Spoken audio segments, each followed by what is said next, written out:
Thanks, guys. Yeah, Butte Falls have averaging 50 points and lining it up on the scoreboard, and they beat Camas by 20 last week. Yeah, listen, not many people know that the PBA bowlers don't just use one bowling ball. They can have as many as 30. Each one is customized and drilled for a certain situation. Just like in golf, you're not going to use a driver for every shot. Moving on to ladies college hoops, the Oregon State Beavers made it to the women's NIT and are looking to rebound after a disappointing Pac-10 tournament. This is Michael Ingram with News 10 Sports here with Kyle and EJ Singler. We're going to play Game of Horse, and there's one rule, guys. No dunking. Today's the Ides of March, and in William Shakespeare's play, Julius Caesar, it wasn't a good day. College basketball teams are hoping this omen won't kill their chances of playing in the big dance. Fuego in Spanish means fire, and the Southern Oregon Fuego hope to ignite a blaze to get the fourth and final playoff spot in the National Premier Soccer League. North Medford senior softball player Taylor Schmidt is queen of the diamond after helping the Black Tornado win the 6A state championship last Saturday. The Southwest Conference coaches rewarded her by voting Taylor as SWC Player of the Year. Is Aaron a leader? He'll represent Oregon in February at the 2009 Special Olympics World Winter Games in Boise, Idaho, and will carry the torch on the final leg. Age is just a number, and at 84 years young, Harold Muller's number isn't up yet. He plays softball for the 70 and up Eugene team in the Northwest Traveling Senior Softball League, and he's still going strong. At my age, at 84, I've accomplished, I believe, more than most, and I'm still going on. 1943, after graduating high school, Harold Muller practiced with the San Diego Padres for 2 weeks, but Uncle Sam came calling and went off to fight in World War II. And I remember one day when I saw the Army motorcycle come in, and I knew that they were possibly after me or my friend, because we were both just 18 years of age. Harold was a paratrooper in the Army, and during the invasion of southern France, 600 troops jumped out of a plane in the summer of 1944. Only 47 reached their target, and Harold nearly joined those who didn't make it. I was up in a tree about 40 foot high, and I was dazed, and I was bleeding, and I was sore all over, and I was just hanging on by a branch or two. After recovering in 1945, he rejoined the civilian ranks. Trading in his military uniform for a baseball uniform in 1948 and 49, he would pitch for the Medford Craters, a minor league team, and that's where he met his wife, Mary. He's a pretty nice guy, really. After 61 years, I better say that. Harold never made it to the show, but he has no regrets. Fortunate, I think, life to play as much ball, baseball, slow pitch, fast pitch, and meet so many friends in my life that I don't think that it could match being in the leagues a couple, 3 years.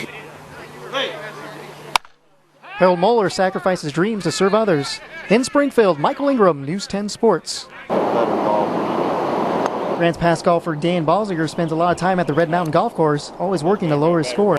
In golf, you need great hand-eye coordination. Dan's got the eye but no hands. He plays with prosthetic hooks. Out to the right a little bit, and I've been this way a long time, and I've never let my disability keep me from doing anything.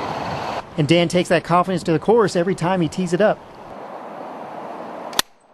You get me within that 100-yard mark and I'm having a good day, you better watch out. I'll give you a run for your money.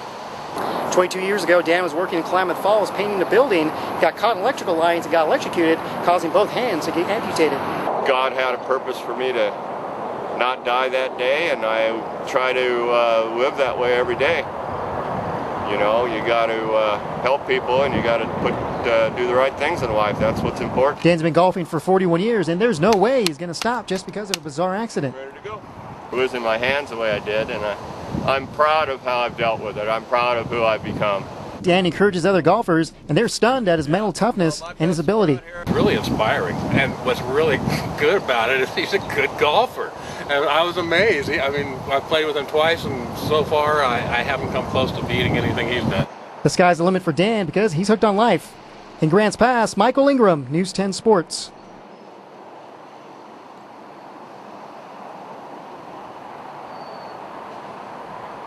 Now, News 10 Sports. After losing to the New Orleans Hornets on Friday night, the Portland Trail Blazers are a game and a half out of first in the Northwest and are trying to avoid losing 2 games in a row. Blazers down in L.A. playing the Lake Show, where Jack is sitting on his normal seat. First quarter Laker turnover, LaMarcus Aldridge gets the rock and dishes to rookie Nicholas Batum, who posterizes Pau Gasol. Blazers up early, 20-9. Second quarter now, Trevor Ariza with a nice backdoor pass to Kobe, who makes the double pump reverse. Portland only up 4. Steve Blake with the drive and dish to Greg Oden, who throws it down with authority. Blazers go up 41-35. But the Lakers pull away in the second half as Pau Gasol spins baseline and dunks on Oden, and the Lakers win their 6th straight and beat the Blazers 100-86. Moving to college, Coach K is fired up for Duke's ACC opener against Virginia Tech earlier tonight. First half, Gerald Henderson drives in the lane and makes the circus layup. Blue Devils ahead 20-10. Check this out. Nolan Smith, almost near half court, throws the lob to Kyle Singler, who levitates for the oop reversal. Blue Devils go up 11. Kyle also shares the wealth, throws the no-looker to Henderson, who finishes at the rim. Dukies extend their lead 32-19.